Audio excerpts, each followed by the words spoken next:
মোৰ অন্য এটা নতুন ভিডিঅ'লৈ সকলোকে স্বাগতম জনাইছোঁ আৰু আজি হৈ গ'ল লাষ্টৰ দিন অৰ্থাৎ ভাগৱতৰ ৭ নম্বৰ দিন আৰু এই ৭ নম্বৰ দিনটো আজি কি হয় কি নহয় আপোনালোকক সকলোখিনি এই ভিডিঅ'টোৰ যোগেদি দেখুৱাবলৈ চেষ্টা কৰিম আৰু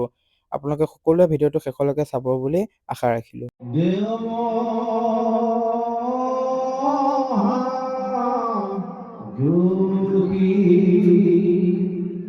পূৰ্বদে আছে কেহি আৰ সমাতে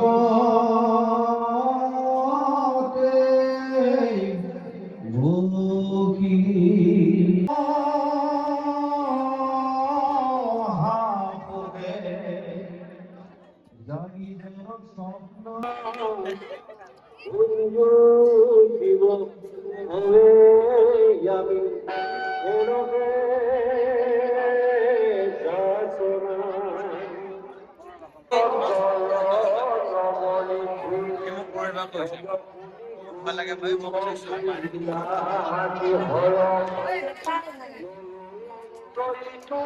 নামটো কি